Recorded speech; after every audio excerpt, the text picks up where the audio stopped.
Good evening, everyone, and welcome back to the Nexus Gaming Series. We finally get into our second best of three of the evening, as we are going to be seeing Division C West Team Training Wheels on the left-hand side and amateur opponents on the right. My name is Bahamut, and we have a wonderful best of three for you. But if you're sitting at home thinking about ordering Taco Bell again, one, you should. Two, you're probably wondering how we got here. The home team this evening will be the members of Team Training Wheels. They lost the coin flip. That means that amateur opponents can either choose first pick or map pick. They opted for first pick for game one, banning out Battlefield of Eternity and Dragonshire. Braxis Holdout and Infernal Shrines, was banned out by the members of Team Training Wheels. And Tomb of the Spider Queen will be the first map chosen by Team Training Wheels. Let's get back into our draft, see what our initial bans are. I'm not gonna lie, I'm slightly talking quieter because Bandit's sleeping. Slightly, I'm noticing it myself. Either way, Stukov to be banned on the left-hand side. We do have a Diablo Joanna on the right. I don't hate this whatsoever. Diablo gets a lot of value within the rotations. Also, the Shadow Charge within the corridors where you can kind of brawl within there. He gets a lot of value. The Fire Stomp healing as well as his full souls. It becomes a complete nightmare. But Joanna being gotten rid of as well. She's strong within the rotations. Can really do a number on just team fights in general where she can kind of walk into the back line. Then Pop Irons can just walk away. So she's got that self-cleanse, getting rid of both of those. But no Ana either. No one's going to be taking a nap, at least for her. We could be seeing a Decker Kane. He did get a massive buff, in my opinion, because Ruby was put down to a 10-second cooldown at level 4. That Ruby value, being able to heal that much, oh my god. It's disgusting. I feel like Decker Kane is top-tier healer, in my opinion, but we'll see what happens here. No one's really prioritizing them as of tonight. I don't think we've seen much of them. I think it's just been Tyrande, Tyrande and Ana, I think. Tyrande, Ana, and someone else. I'm forgetting someone. I know that there was a different one in one of our other games earlier, but a Greymane ETC coming out from the side of Team Training Wheels. It's a lot of good aggression coming out from them. They can dive into the backline. They have some setup with that ETC, and I wouldn't be too surprised if they tried and grab a Li Ming here. Well, Li Ming actually kind of is... She's not bad on this map, but I feel like mages with AoE like Jaina or Kael'thas have a lot more value within the rotations, within the team fights, and within the clear, as an Andu and Garrosh will be grabbed on the right-hand side, so Light Bomb, Warlord's Challenge kind of deal is looking like what amateur opponent's going to be aiming towards. Both dingoes and coyotes max around 45 pounds. Both din butts and coyotes butts around 40... Wow, that's a thick butt. Yeah, Totsky in chat, just thick. Capital thick. Giant Dwarf, how you doing? Got a root for amateur opponents because of Healer Buddy Butte, fellow Animal Crossing player. There you go. Dingoes are about. I actually don't know anything about dingoes.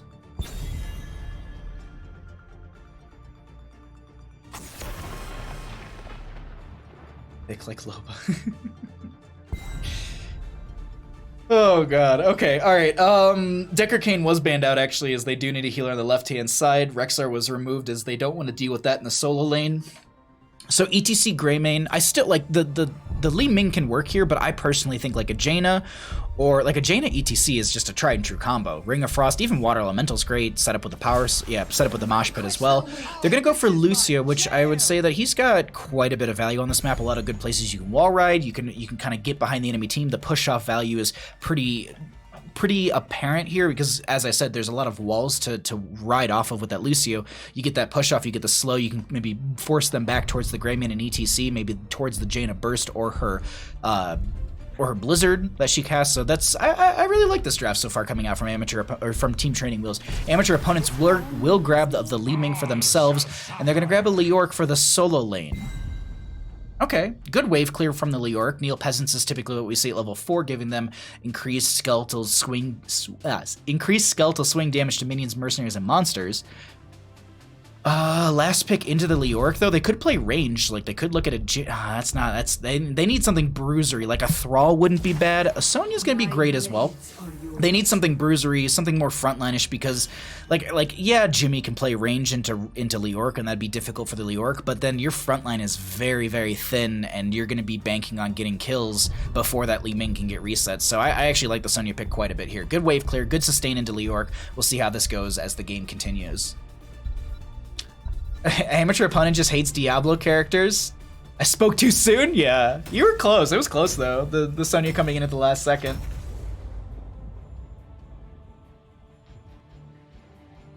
Y'all, he's so pooped.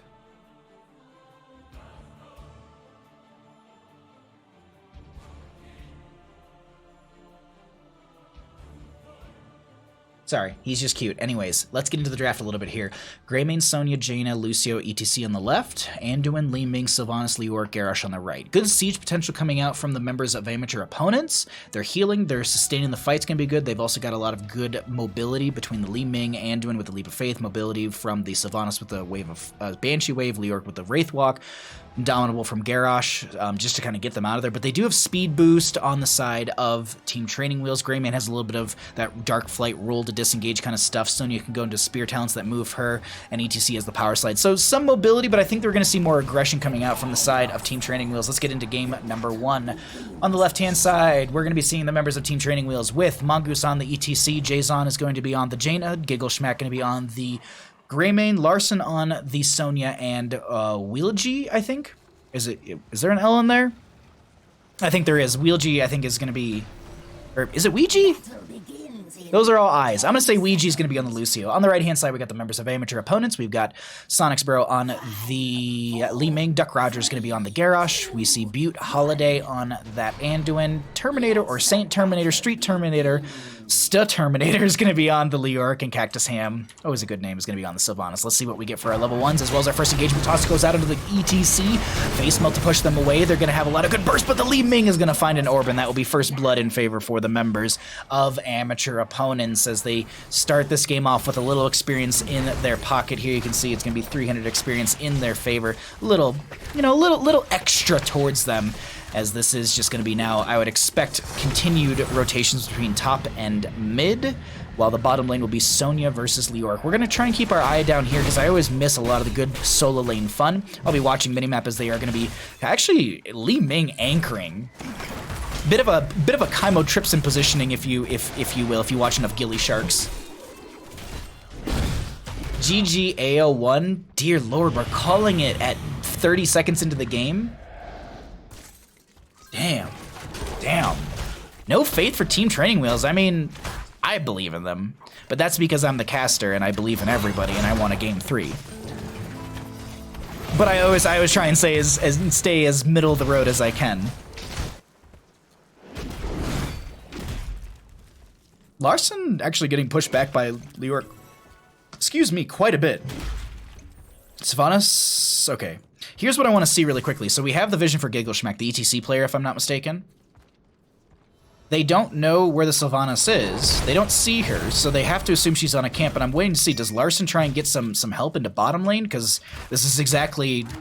Like, if you're watching lane rotations, they should know that Sylvanas is not there, and the big thing to worry about at this point is, like, do you send one down into that bottom lane? Do you send Jason or Giggleshmack down there with the Sonya to invade onto the camp? I don't know. I'm not too sure. Like, I feel like I don't see many teams get this invade. Like, it's rare. Like, there's some teams that will make the invade happen, but a lot of times I think there's a lot of teams that are just like, you know what, Siege Giant's great, you can grab them, we'll just go ahead and continue to soak out. But here's the thing, this is Sylvanas. They do have their passive up and available, if I'm not mistaken. They do have that black arrow up and available, so if they want to lock down the towers to help push in with Leoric, not going to be the case, as they just join back with the friendly team trying to get more stacks on their Unfurling Shadows at level 1. This is going to be the rotation out from the members of Team Training Wheels. Larson now going to be able to clear things up as they only lose about half the health on their tower, and neither team available for a turn-in, but I will be honest, they're moving quickly through all these gems and all these waves, as we are seeing 40 gems on the right-hand side and 35 on the right. Gonna do a bit of a soft push in this top lane, as they did see a couple members go into bottom lane, so until they realistically get punished, they're gonna keep pushing in. Sylvanas will pop those black arrows, power slide from ETC, but they're just gonna end up just utilizing it to maybe threat a little bit here, maybe step a little further out from their front gate, but they'll be able to heal things up. Jaina needs to be careful in mid lane so they don't get caught out. Yeah, and you can see them playing towards the lower half of this lane. This is really good positioning coming out from Jason to make sure that if Garrosh does come in, they kind of have this angle here, this swoop, just to be able to get back towards their forward. And that's a power slide from ETC trying to save Giggle. The huge face melt, as they did go for the upgrade at level 4 with the loudspeakers, that 50% knockback increase that allows them to save that Greymane so many more times over right there. If they just had the speed metal, they might have not gotten the pushback that they needed into the enemy side. But now, gem turn-in is very close for both sides. I like what Team Training Wheels is doing here. They're getting a preemptive turn-in, so that way they realistically only need to get 5 gems off of one hero into this turn-in, rather than, 52 across, I'm assuming, 5 heroes. We can actually take a look at this, yeah. 6, 4, 10, 12, 20, and 5, which it's a total of 55, so they could just skip Garrosh, but still, New York's going to need to get theirs in right now. Duck Rogers going to get interrupted, going to throw Ouija. ETC tries to go for the power slide, but this Chastise is going to stop them right there. Li Ming throws an orb out, but they're not going to find a kill. And now, ooh, they snuck it in. They get the turn in. Blue Web Weavers descend in favor for the members of Team Training Wheels. Cactus Ham maybe getting turned on in this top lane, and that's going to be a quick pick-off in favor for the members of Team Training Wheels as they breathe some life into this game. 1-1, 7-7, and Web Weavers in their favor. That's a huge pick-off as well. Sylvanas being removed here. She has really good wave clear into these Web Weavers. She's also going into the Unstable Poison. I don't know why I said this so weird, but that allows them just to clear a little bit quicker as well. Chastise once again connecting from the Anduin. ETC just going to force them back with that face melt. Jaina making really good rotations between top and mid, already at 15 out of the 20 stacks on the Fingers of Frost from level 1. ETC at 13 out of the 20 on the Proc Rock, which allows a little bit of healing towards the friendly side.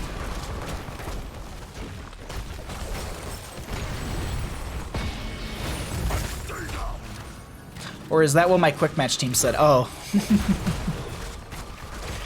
I think Leorc's going to be fine in bottom lane. As we talked about beforehand, they did go into Neil Peasants, which is this is what we were talking about in draft, about just wave clear-wise. But 76 gems in the pocket of amateur opponents. They might be looking for back-to-back turn-ins here. Maybe that's the reason they haven't prioritized the turn-in, and they're just going to continue to do double soak until they have the back-to-back turn-in, which realistically they could go for the turn and get it, and then during the Web Weaver phase get enough gems, but either way, Duck Rogers looking for someone to throw around. They're just going to get the toss onto them. They should be able to step forward here and grab those. They're going to pop Indomitable and back off. 45-second cooldown onto that one, but the red Web Weavers will descend in favor for amateur opponents. Let's see what they prioritize. Looks like top lane? Or they're getting one more wave in mid? I'm not sure here how they're going to play this. Doo-doo, yeah, exactly. Doo-doo-doo-doo. Little Tim and Eric reference for anyone that gets it in chat. 9.5 up. We're going to cycle through the other numbers, get an idea of what the damage, experience, and healing has looked like thus far in game at number 1 of our second best of 3 of the evening.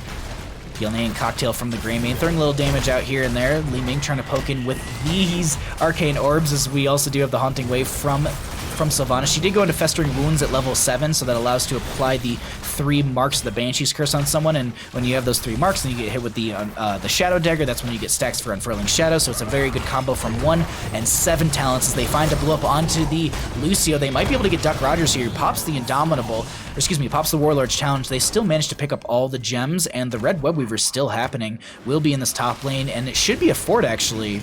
No, maybe not. Greymane is going to be jumping into Worgen form, and they've really good clear right there, so they actually just go back and turn around, and they don't have enough for back-to-backs. They're really, really close. The clutch does need 7 seconds, as it does have a little bit of a cooldown time from when the Web Weavers descend, so they need a literal 1 gem, and they'll be able to get a turn in here on the side of amateur opponents, and I think they're going to go for that back-to-back, as we were talking about beforehand. Mongoose trying to interrupt right here, does get a face melt. Terminator still getting their turn in of 12.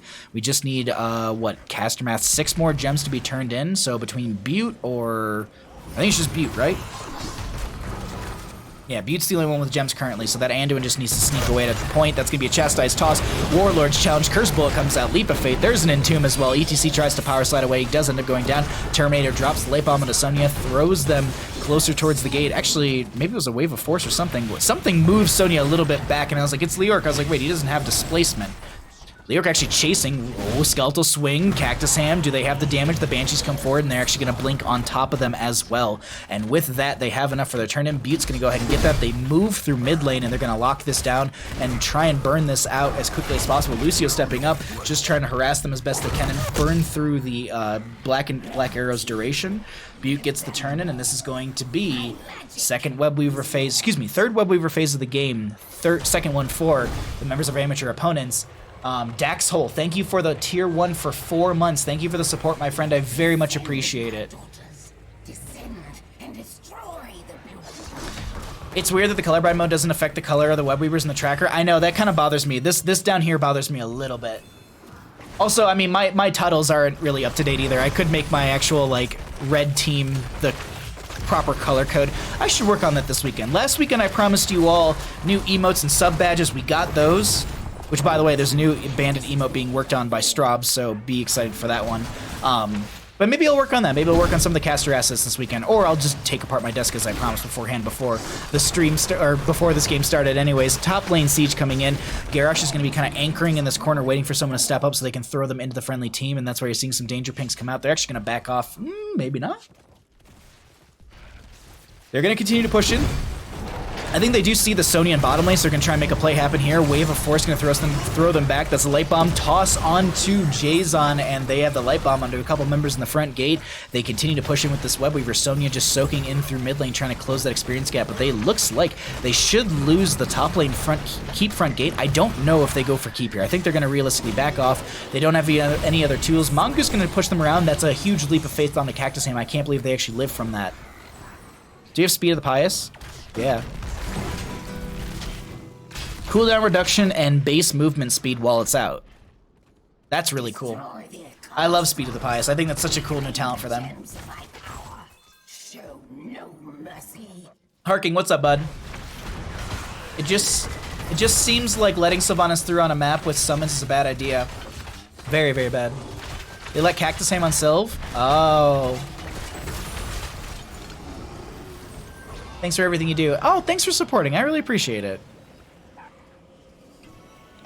And thanks for hanging out, everybody. All right, no third web weaver phase for the members of amateur opponents. They're actually trying to get their second one on the side of Team Training Wheels, which would be the fourth of this entire game. Camp coming in through mid lane, going to be crashing here, but they've got a lot of good siege in favor for the members of amateur opponents. Team Training Wheels looking for a window in this mid lane engagement, as it is even talent tiers. There is a level lead on one side, but doesn't look like they're going to be playing too aggressive. They might be just going for some clear into the lane. They're going to back out of here. Terminator. Looking for an Entomb? Yeah. It's off cooldown, but Face Melt gonna force them back. And they're, I wouldn't say they're massively turtled up, but they're a little turtled up in their base, or in their lanes. They're not stepping, oh no. They're stepping out into the top lane a little bit here. Sonya is split from the team. Look at the flank from Terminator. This is going to be a huge Entomb onto a couple. That's going to be the light bomb, so if they have to go through it, Mosh Pit's going to be dropped on top of all this. Leap of Faith is going to pull them out. That's going to be the Wave of Force from Li Ming, stopping the Mosh Pit from happening. Garrosh throws the ETC back in, and Li Ming gets the YouTube pop-off, as you see. And they're going to drop a whole lot of gems on the ground as they move back, and they're going to be going for boss? Maybe not. They're going to go for keep. Sylvanas does have black arrows. They can just lock it down and run it through top lane. And I think that is exactly what the game plan is here.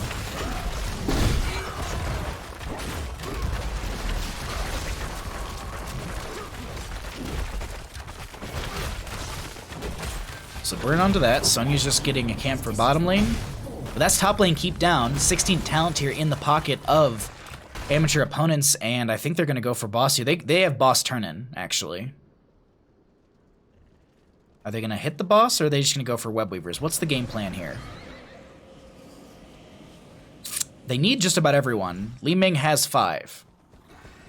So someone could go tap boss. No, they're just going straight up for web weavers. Top lane's going to descend far up if they don't clear this out. Li Ming is going to actually blink away and get the turn in just in time. Chastise comes out. Light Bomb comes out as well. This is a very advantageous fight for the members of Team Training Wheels. They're a bit split on the side of amateur opponents as well. They're trying to find Ouija, who's just boostioing their way out of here. Larson going to get caught with the Chastise from Anduin. Leoric tries to get the Spectral Leech, there we go. They're going to use their ominous Wraith form right there and chase in. Webweaver's coming through, and they're just like, all right, cool. I can't tank any more of those shots, but they do have Webweaver in top lane. Okay, sorry, I thought I was on the wrong zoom. There we go. Boss too risky. You're not wrong, Big Bird. I thought that they could have gone for boss there, because they had some decent burn onto the boss, and I thought they had enough time. Given all the interrupts with Mosh, yeah, that's a bit rough.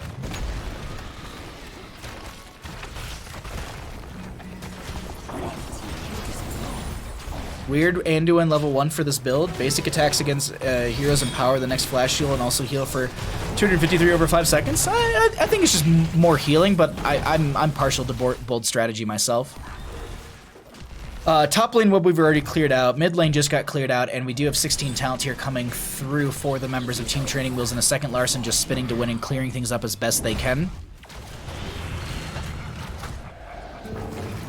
This is they're playing with the fire here. on both sides. Like, they're stepping into each other, and I'm like, who's gonna go for this? No turn availability for either team, but do they go for the boss now? Or do they try and make a feign for boss? I think they... Oh, they don't. They're just gonna turn in whatever they have. So Mongoose and friends, they're gonna go check boss. What's the opposing side vision look like? So they see the ETC. I don't know if they got saw. I think they did. So New York's gonna be coming out here at 16's up. Entomb is up and available. They're gonna try and get the ETC. They actually get pushed off to the side. Ouija's gonna be the ping. They don't follow any. They don't find anyone. They're just gonna back off. Gank attempt was, well, attempted. Didn't work out for them. Entomb down for the next 36 seconds, and I think they're just gonna wait for that play around Entomb Light Bomb. Seems to be working out fairly well for them.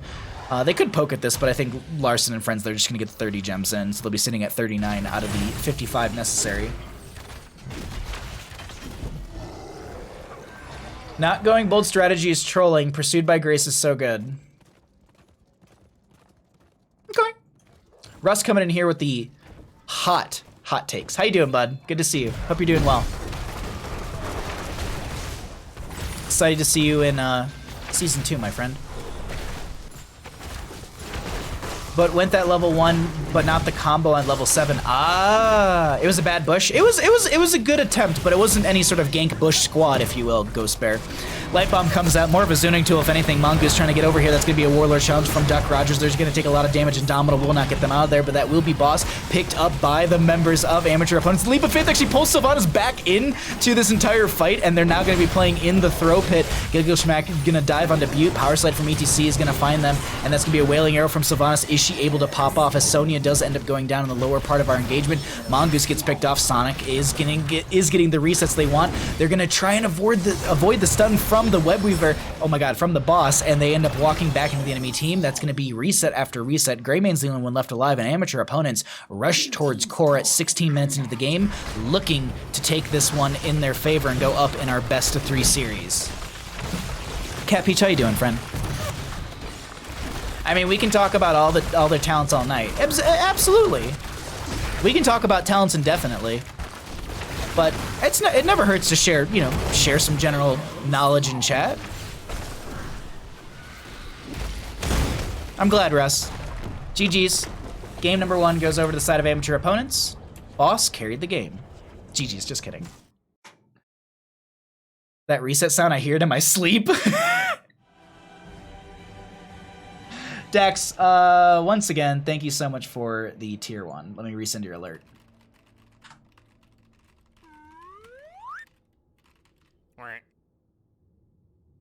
I will follow you to the end of the world.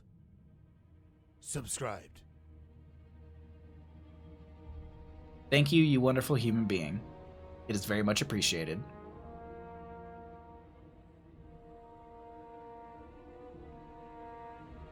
All right, let's see here.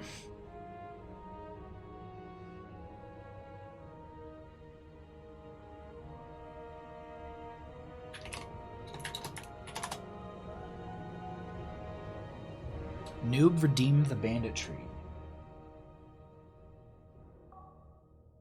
He's just staring at me now.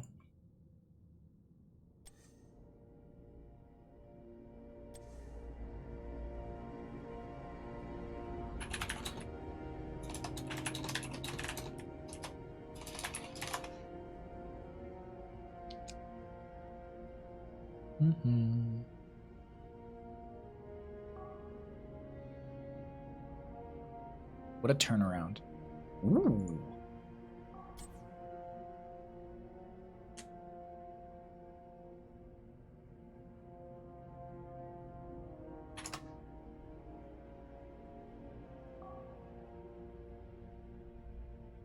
Alrighty, let's pull it on back to Bandit and I. We have a treat to redeem in a second. Let's get the team score updated. I know that there's a bathroom request from one of the teams, so be a little bit of a slower making of our next lobby. But hey, I'm going to start things out. I'm going to get everyone in here, or at least most of the team invited, and then the good stuff. You don't have to get up. You're perfect. Yes, you're perfect. You're such a good boy.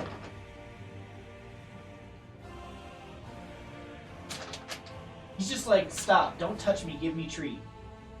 No touch, only treat. You good boy. You good baby boy. Having a good sleep. Home feet. All your toys on top of you.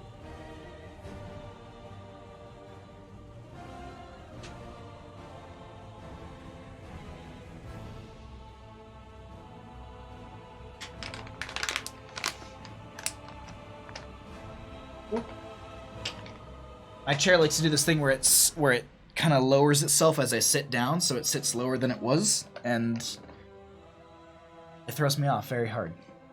Could you imagine just being Bandit? By the way, New Bally, thank you for the Bandit treats. Could you imagine just being Bandit and just waking up to just treats?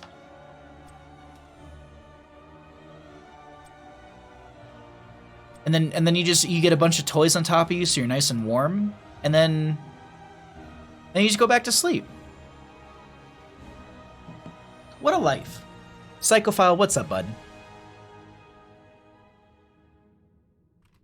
So much talk about wildlife earlier reminded me of an oldie Googled battle. It's an amazing experience featuring buffaloes, lions, and croc. Wait, really? I'll have to check that out later, Psychophile.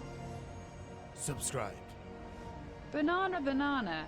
Thank you, Poorly Plays. Thank you for the tier 1 for 4 months. Thank you for the banana. I need to check a Slack message really quickly. Sorry, everyone. You're gonna update.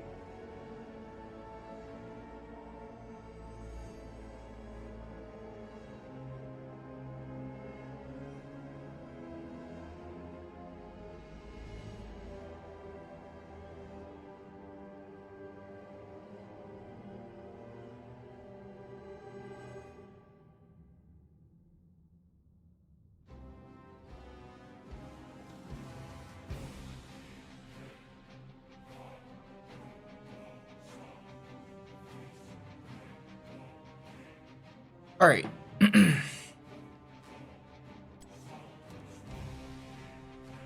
That would be the life, right? Look at him. Look at him. Could you imagine?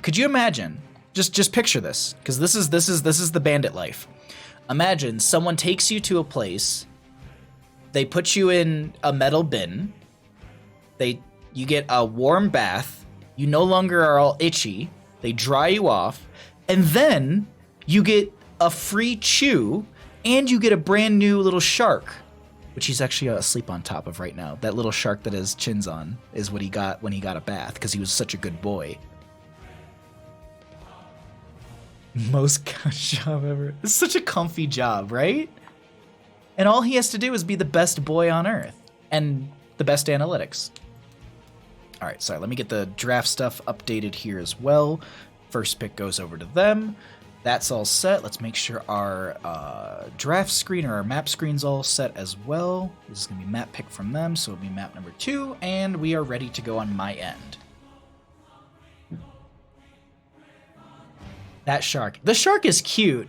What's funny too is like when I was picking something out, or when he was picking it out technically, I grabbed that one and he like kind of immediately was just like, yeah.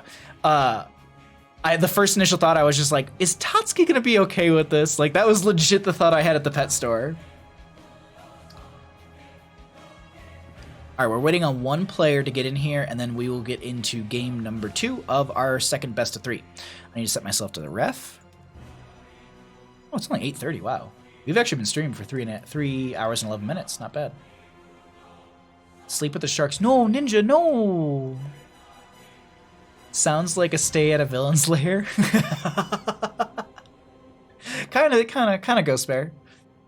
While we're waiting for our last player, let's go ahead and update you on the stream that's going to be happening over the next couple days. So tomorrow night, no stream on my channel, but I'll be over on Jazzy's channel at 6 o'clock PDT, 3 a.m. CEST, if you will, 9 o'clock if you're on the East Coast of the United States, and that'll be a best of 5 series for the Girls Gang Squad. If you'd like to know more about that, I would look Jazzaline up on Twitter, and that has the post with all the players that'll be in tomorrow's event. Saturday at 11 a.m. PDT, Pastor Math is kicking in, 8 o'clock CEST, or 2 o'clock if you're on the East Coast of the United States. We'll be doing Jinxie Cat D&D over on her channel.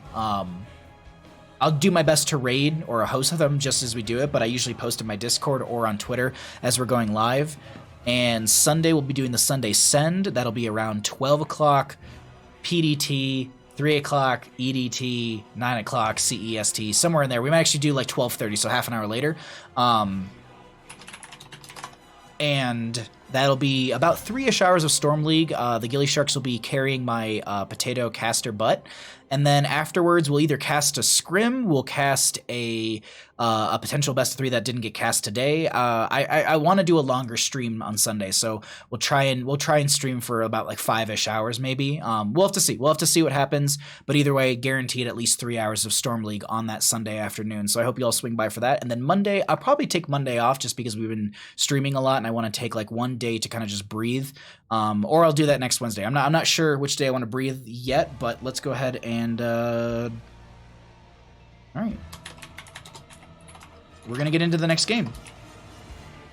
Spooky worm. All right, everything looks good on my end. Let's go ahead and get on into game number 2. We are going to 8:30. Do you mean 8:03? Wait, what? Of doom. Welcome back, everyone, to the Nexus Gaming Series. My name is Bahamut. We find ourselves here on Towers of Doom for game number 2 of our best of 3 series with Team Training Wheels down in the series, but amateur opponents will be up 1-0, trying to make this a 2-0 in their favor, or will Team Training Wheels take us to a map number 3? We'll have to find out in just a second here, but first things first, we gotta let you know how we got to Towers of Doom. The home team this evening is going to be the members of Team Training Wheels. Braxis holdout, coin flip was won by the members of amateur. Oh my god, I said this so backwards. Team Training Wheels lost the coin flipped. That means that amateur opponents can choose first pick or map pick for game 1. They chose first pick for map number 1, banning out Battlefield of Eternity and Dragonshire. Braxis Holdout and Infernal Shrines banned out by the members of Team Training Wheels. Tomb of the Spider Queen was banned out, was the first map played by Team Training Wheels. We're falling apart tonight, stream. They lost that on the side of Team Training Wheels. They opted for first pick for game number 2, as they can either choose first pick or map pick, and Towers of Doom will be the map chosen by amateur opponents. I'm so sorry, I could not say words tonight. Spob, thank you for using your Twitch Prime. Thank you for the 3 months of support. Reppin' Flow, thank you for the follow as well. Thank you for the support. I'm glad you're enjoying my potato casting this evening. Baja lives in the future? Yes, I do. 8:30, do you mean 8:03? I'm confused. That caster math with all those numbers. Yeah, exactly. CEST is 9 hours from me, so I was doing that, but then I realized I was like, wait, people on my stream mostly are on the East Coast, so I should probably say the East Coast time as well. This is what happens when you breathe too much. So what are you saying, I should breathe less? But that's counterintuitive to living. Breathing's overrated. Yo, since we have a second, Bahamut, props on the auctioneering casting you do.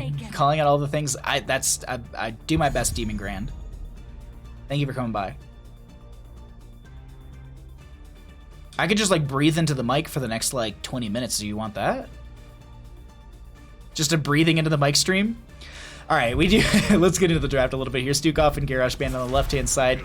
Diablo and Joanna band on the right. We have a Greymane Malthael on the right-hand side immediately, as there was a Sylvanas snapped up by the members of Team Training Wheels looking for some map pressure in their favor. Less breathing means your words have to be more meaningful. Now, hold on, Big Bird. You trying to say I'm not being meaningful with my words? Most of the time, I actually end up tripping over my own words because I'm thinking about 3 other things and trying to say one other. So my brain just starts to, yeah. You said 8:30, but it was actually 8:03. Oh. Got you. Got you. I might have been rounding up. I'm not sure. My brain. Cool. So Zoo will be banned out here. We do have a Decker Cane and ETC on the left-hand side. What are we going to get here for our bans, though? For our other ban. They need a healer. They need a main tank. Ana actually wouldn't be a bad idea whatsoever. Butte does play a really good Ana. Malthael nano boosted. Not a good time. A lot of good team fights where Tormented Souls could be picked up. We actually had a game a couple days ago. I want to say it was actually during IHL with McIntyre, where we saw a nano boosted Malthael live through something they shouldn't have lived it through like 6 times over. But nano boost. Value. Have a tank choke? Yeah, a little bit. I'll give you a greater perspective on life if you stop breathing.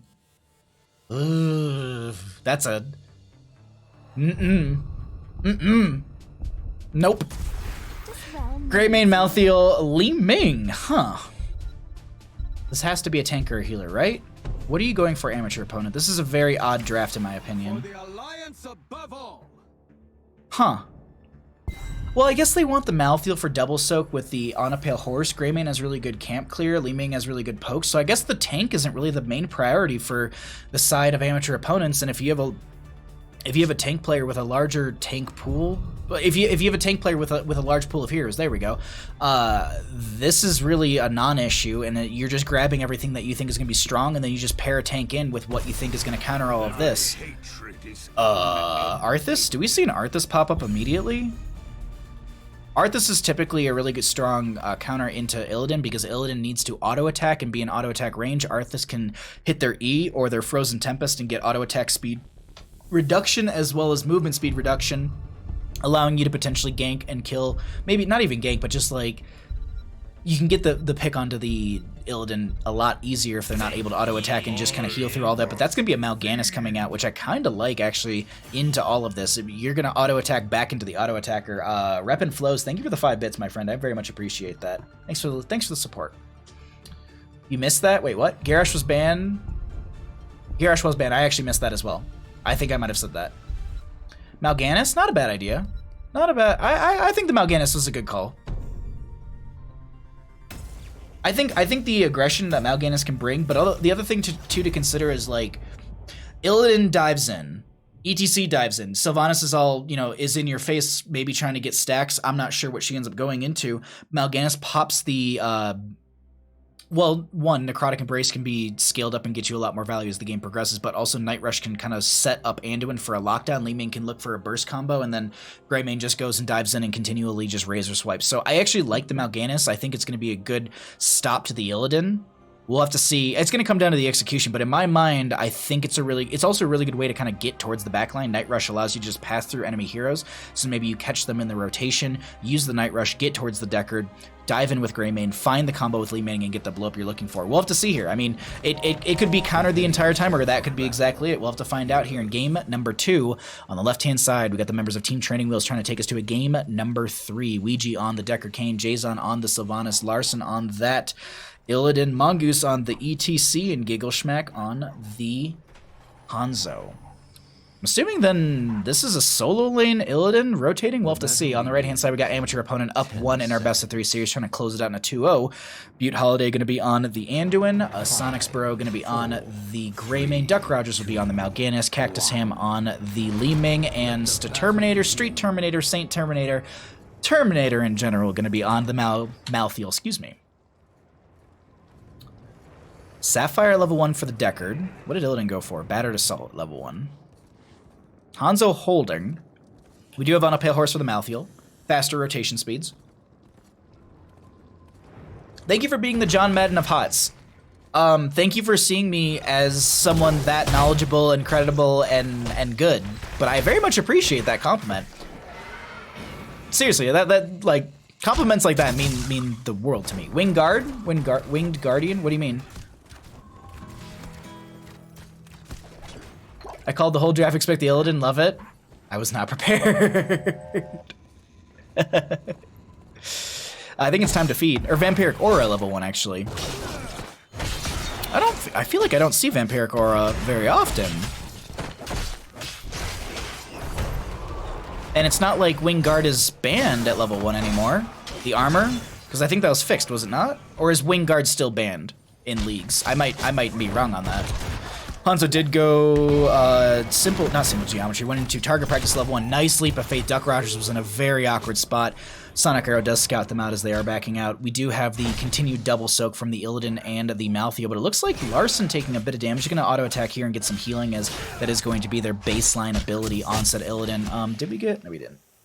I was like, did I get little player things set up? Because I wanted to see if... I was seeing it on the minimap, but I was a little too late just to show the camp invade coming through from the side of amateur opponents as they grab their own siege... Excuse me, their own Sapper Camp, and they'll steal away the enemy's side. Sapper Camp, well, they tried to put some pressure onto this map. Oh, Mongoose gets caught by the Chastise, and we have Duck Rogers just still playing aggressive as this Mal'Ganis. Power Slide through the Mal'Ganis. Decker Kane has some potions for Mongoose on the ground if they need to pick them up. Ouija just setting up for this fight as they throw the Herodric Cube out. Night Rush coming out onto Mongoose. Sonic Bro still getting autos in. I believe they have their Inner Beast up and available. That's why you're seeing a bit of a glow onto their weaponry right there in that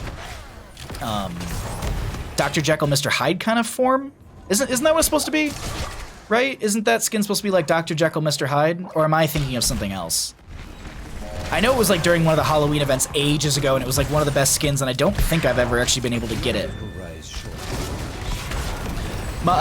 Duck Rogers stepping in. Mongo's gonna get dove on. Ooh, wait, do they find the kill? Duck Rogers looking, not gonna be able to connect on anyone. Just goes and uses the Fell Claws, gets the up stun onto Jason, who does manage to get away with their Haunting Wave, and now we have Terminator and top lane Larson as well, and still I would say Malthael holding over this. Larson doesn't need to play this aggressive, they just need to get the clear and match, but speaking of matching, looks like they're just going to go ahead and trade out top, left, and right. This is going to be where the most of our aggression or most of our engagement is going to be happening over this next objective phase, going to be in this mid position. Looks like they're going to trade out left and right. Malthael going to mount up and rotate over here. Going to be faster. They have that on a pale horse, meaning they move 150% faster when mounted versus the 130% when you are just your regular base mount, like Greymane right now, or anyone else is going to be 130, but Malthael, because that level 1, is going to be moving at 150, and that's the reason you see Malthael picked up on this map, because of the double soak that they can provide with that. Leorc's often then matched into the Malthael, so that way they can kind of keep up, not within the speed of the rotations, but within the actual clear in the rotations. Neil Peasants at level 4 offers a lot of good clear. That's why we were seeing that on the Tomb of the Spider Queen map previously to this one, because of the fact that they can sit in that solo lane, they can clear, they can defend against the Webweavers fairly effectively, and now 7 talents here on both sides coming through in just a second. Li Ming throws an orb out, not able to connect. She did go into dominance at level 4, so that does give her a return on health. She has the power hungry at level 1 for some spell power and mana restoration, and then Calamity, of course, with 369 damage with a teleport right there. So I'm like, Calamity's always interesting to me, because the fact that that's a level of play from Li Ming that it's just difficult, being able to blink in for that damage and being aggressive and still not dying. Because typically what I would do is I would throw a combo, blink in, and then die because I'm blinking in and I'm not mechanically savvy on Li Ming. I'm not a mage player, if you couldn't tell. Not too good at rolling my face across the keyboard, but I'm working on it. Altars are going to be spawning here.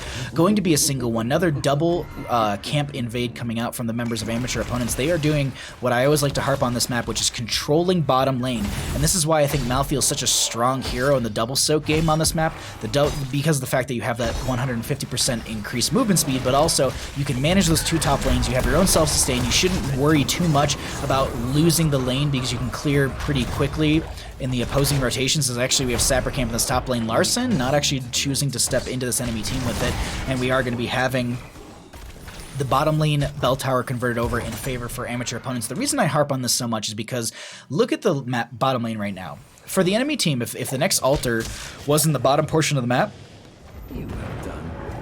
the rotation for this altar is going to be much more difficult, because the only way they can come in is through these through this left side. This one actually is technically just as hard, because they can only rotate in through the Sapper Camp or, well, through the middle of the map. So it's very telegraphed where they plan to go or where they come through. It looks like they just weren't in position to defend or even capitalize on that last engagement, so they end up just giving over the 3 shots. Going to be 32 to 33 when it comes to core health. We're cycling through the other numbers right now. ETC maybe getting caught out right there. 10 talents here now just coming through on the side of amateur opponents. The other factor about holding bottom lane like this is because the fact that you can now feed the double sappers in and potentially get 6 shots in your favor, but they're going to need to wait a minute on the left side and 40 seconds on the right. They can cycle their Greymane out of this engagement, keep Li Ming down here with Duck Rogers, and be able to kind of just zone them back with ability, power, and damage. Power side from ETC trying to get some damage onto Duck. Night Rush gets them out of there, as they do get a little increased movement speed from that Night Rush baseline. Is that Pinball Wizard? I actually didn't see. It's Jekyll and Hyde. Yeah, best Greymane screen. I agree, because it also has the best like noise with the gun. ETC did go into Pinball Wizard. Yes. Wave clear. Yes, Dax, exactly. With tower adjustments this season, getting defenders advantage bottom and holding bell tower is huge. Agreed, Dax, agreed. At least they didn't take Pinball Wizard with KTZ on their team. Oh, that'd be a rough go. That actually, I stopped taking Pinball Wizard at level 7 because I actually found that I was messing up my own teammates so very much when I played ETC. So I actually stopped taking that talent at level 7 because I was just basically using it because I was getting the value from the 300%, but I was mostly screwing up my friendly members, as that's a hunt from the Illidan. Hanzo rips an arrow. They're looking for a kill. Illidan will be the first one to actually go down in the counter engagement. Light Bomb onto Maltheo, who actually was mounted, so they had a 150% movement speed increase. They get the last right stack as well as the kill, and that's going to be a double kill for the members of Amateur Opponents. Bell Tower phase will be a single one. Butte going to cycle back and grab that. Rest of the friendly team will grab this camp on the left-hand side of the screen. I want to jump over the Decker Kane vision just to see what they're seeing, so they're going to take those shots right there. Bell Tower in bottom lane has a 672 health left onto that one. Night Rush coming out from Elgans. They're going to try and feed these sappers in and try and hold this bottom lane, and Maltheo still just double soaking between top and mid. I didn't look at it when the stats came through, so I want to double check it right now. Maltheo with 12,000, near 13,000 experience for the friendly team. Curse Bullet came out from Greymane. I don't know if it connected on anyone. Duck Rogers taking a lot of damage, pops the Carrion Swarm, and that actually cancels the Leap of Faith, but a little miscommunication from Amateur Opponents right there, or not even, maybe not even miscommunication, but just the healer trying to do one thing and the tank knowing that they're safe, but the healer being a good healer and being like, oh, I don't know if you're going to live through this one. Larson going to clear out the camp that was grabbed by Maltheo on the top lane, giving more time for Maltheo to double soak between lanes. This should push them near, if not on 13 talent tier. Bottom lane Bell Tower does go back over in favor for the members of Team Training Wheel, so it'll be 4-4 when it comes to shots. Little fun fact right now, if you're ever looking at these, 1, 2, 3, that's going to be top, mid, and bottom. It actually correlates to what Bell Towers are held by what team. Little just cool, it just like little things on the map. I always love finding those, and I just like to show them to other people. Same thing like, you know, like Tomb has the, oh my god, I'm forgetting his name. The adventurer who pops out when you click on the gem. And then that same adventurer pops out in Sky Temple because Sky Temple, when they adjusted the lore, is above Tomb of the Spider Queen. But in the Vikings video, they fall off of Sky Temple and then fall into Cursed Hollow, if I'm not Cursed Hollow, into Haunted Mines. I believe that's what it is. So my lore for the longest time was always, oh, Haunted Mines is underneath Sky Temple, but I believe they actually corrected and Tomb of the Spider Queen is underneath Sky Temple because of the whole them coming up through the center. Plus the boss on both of those maps is the same. So that building they come out of is the exact same. Anyways, Mongoose is going to get picked off. Illidan comes in with the hunt. That's going to be the Light Bomb as well. They find a double kill, make it a triple. Larson gets picked off. Stay a while and listen came out from the old man, but that's going to be a last rites onto them. They're saying you take a nap, and that will be Amateur Opponents finding a team wipe. And with the 20 to 15 seconds for the enemy team, they're going to go ahead and say this is a bottom lane Bell Tower in our favor. We can delay this out for a little bit and get the the penta shot, or the 5 shots off in their favor, taking the enemy core down to 18 core health to the 33 of Amateur Opponents. Harrison Jones, yes, Harrison Jones. Harrison Ford, yeah. Pinwheel Wizard is pretty good. It's burst damage on the kill target, so it increases the chance of closing a kill. You're not wrong. I just think that it ends up screwing up a lot of people on your team. Like Hanzo, I think Hanzo Deckard would really lose out on that right there quite a bit because of the fact that Hanzo needs those skill shots or scatter shots. Deckard's trying to land the big AoEs, and if you're pushing them around a little bit, that might kind of throw off where the said AoE is going to land on the player. You know what I mean? Anyways, Power Slide coming through. Duck Rogers is going to be able to back off. Curse Bullet connects onto Giggle. Do they continue to press this in? They have 16 talent tier advantage. Cactus Hand comes down here. Gonna get rooted. Stay a while and listen. Connecting onto 3. Butte is the only one not in it. Power Slide. Lock Mosh Pit, but the Light Bomb is actually going to interrupt the Mosh Pit. That's going to be the Hanzo throwing an arrow as they do find the kill onto the Sylvanas as well as the Illidan. Somehow, the members of Amateur Opponents turn every single fight around. I'm looking at them and I'm like, oh man, this is it. This is when Team Training Wheels gets their footing in the door. They're going to open things up. But no, Deckard ends up going down. Cactus Ham stepping in the death zone. And they find a triple kill overall, and a triple altar phase will be coming up. Sonic's bro rotates over to the right-hand side. They have this camp in their favor. It looks like Maltheo should be able to get the Sapper camp through. Unfortunate, though, I think it's going to target the gate. So 1-2 into the gate, 1-2. One to the tower each, not bad. Is there any benefit for Illidan to choose Hunt over the other heroic aside from using as a global? That's twice he's hunted and dies instantaneously. Hunt is a very telegraphed heroic. So you've got a global audio queue, you've got a single target visual queue as well, and you have things like light bomb. So Illidan benefits from the hunt and getting the stun, then the rest of the team getting value on top of that from that stun, and capitalizing on the burst kill. The unfortunate thing is the hunt is actually being mitigated by light bomb almost every single time, and I think that's what's really throwing things off. The hunt's announced, light bomb buys the time for the team to turn around, and then they just blow up the Illidan. Metamorphosis is a very good tool. It gives you a lot of good auto attack damage. I believe it increases your damage, your speed, as well as your health. Gives you a small teleportation, and the reason they're using Hunt here is because Illidan is doing this double soak between top and mid, so they need some way for this fight to go from a 4v4 to a 4v5, and they're banking on that Illidan getting into the backline. Unfortunately, Butte is on point consistently with these light bombs, and the rest of the team turns things around on the Illidan, so I don't think Metamorphosis would have been a better choice because they're using the Hunt to basically stop what's happening in bottom lane. Unfortunately, the level lead, the kills, the control is so much in favor for amateur opponents at this point that it's very, very hard for them to pull things back. They literally can't even step out of their death zone to try and push back this wave. Illidan actually ends up going down to the Malthael here. I think they actually had a last right stack onto them as well. I think they were at 2 out of the 10, excuse me. And now they're at 3, so that's going to be 15 seconds off of a 70 second cooldown, right? 5 seconds off, yeah.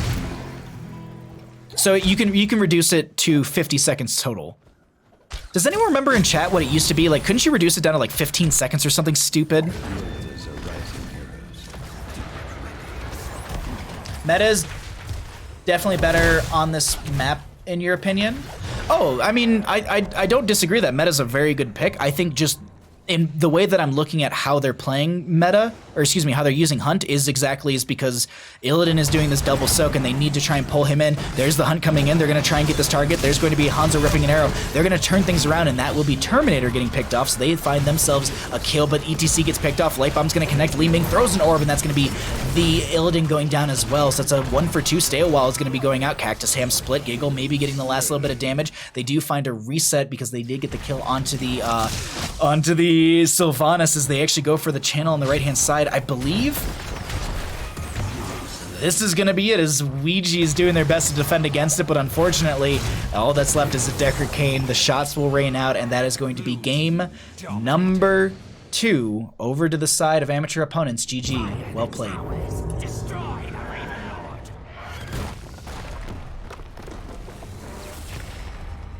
It was 15? Okay, thank you, Demon.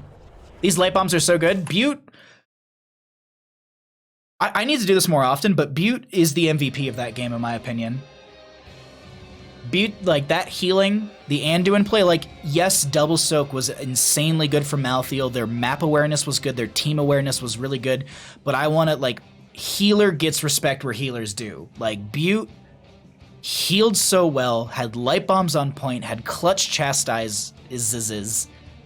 Overall, really well played from amateur opponents. Let's see if we can get an interview with one of the amateur opponent players.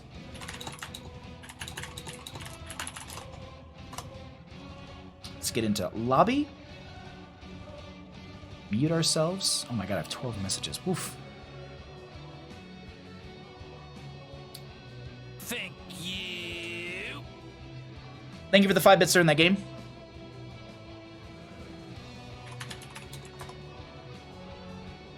All right, we're gonna be joined by someone in just a second. That was comprehensive. I hope it was. I'm trying to get better with some of my analytics and stuff. Either way, at this time we're gonna be joined by Cactus Ham. Congratulations on your 2-0 victory. How you feeling? We're feeling really good. We're feeling really good. We lost our first match of the season on Tuesday, and it put a little chip on our shoulder.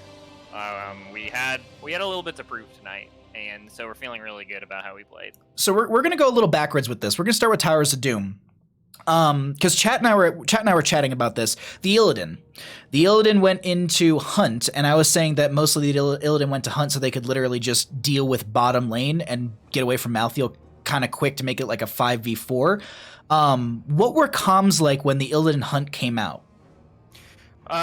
We assumed that was the plan also, because we like to use the Malthael to stay up on the rotations, and we thought, okay, Illidan makes sense because he can actually beat Malthael if he's got the hunt, so just be ready for it. He's going to hunt the backline, turn on him as soon as he comes in. Whoever he's on, just say it. And the first time he came in, he got bulleted immediately. I thought he came in with like no HP because he got bulleted immediately. We turned on him, and we handled him really well. So Illidan can be a big problem if you don't respect him. And so I think that we respected him and were able to handle him because it could have got out of control. So, what's Malthael's life this entire time? Is it just hearing chaos in bottom lane, and just doing my double soak? Like, is it just that? Yeah, he's just chilling. This is a very relaxing map for him. Shane's favorite saying is if he goes 0-0-0 and then we win the game on towers, then he feels like he's done his job, and he's happy with that. I mean, I think he had like 25k soaked, so he was doing exactly what we needed him to do. Yeah, it was up there. It was just a casual large soak coming up from them. Do you think, just out of curiosity, because we were talking about this in chat, do you, like, as players, do you think that meta would have made any difference in those fights or no? Would meta have made any difference? Yeah, metamorphosis for Illidan. Just out of curiosity, like let's say they just rotate him down there or something. I don't think so, honestly. I could see a world where maybe they could use the teleport to get in the backline, but then I feel like the teleport is very telegraphed, much like Hunt, so you could just be like, cool, here's the target, light bomb, boom, dead. Yeah, exactly. I think the same thing would have happened, but they don't have the global on it. And yeah, I think the global was the right call to try to deal with it once it hit 10. The problem is that he's just not going to be able to keep up before that. Mm-hmm. So we're just going to keep snowballing our levels faster because Malthael is going to clear quicker than Illidan is. It was so well played. And just out of curiosity, because this was a question in chat, specifically towards you, they gave Cactus Ham Sylvanas. How does that feel? Because honest to God, the Sylvanas play was really good game one. I am always excited when someone lets me have Sylvanas. She's my favorite hero. That's no secret. And so it was awesome. We knew that they were. I mean, we had a mock draft before the match. We thought they were going to pick Tomb, and we kind of mocked it out. And we thought that they would ban the Sylvanas, and so that we would get the Greymane. Mm-hmm. And then when they left it open, we had to first pick it. Easy. Well, it was really fun games. It was an absolute blast to cast. Thank you for the interview. Before I let you run out of here, are there any shouts that you'd like to give? The floor is all yours, my friend. Well, I gotta give a shout out to my team: Butte Holiday, Shane, ST Terminator, Sonics Bro, Duck Rogers, Ed in chat, who is our scouter and sixth man, who does a great job supporting us. Everyone who tuned into the stream, thanks, and thank you for casting us, and for the NGS organization for continuing to put on such a fun league to play in. It was my pleasure. Thank you for the interview. You have a wonderful night, and congratulations on your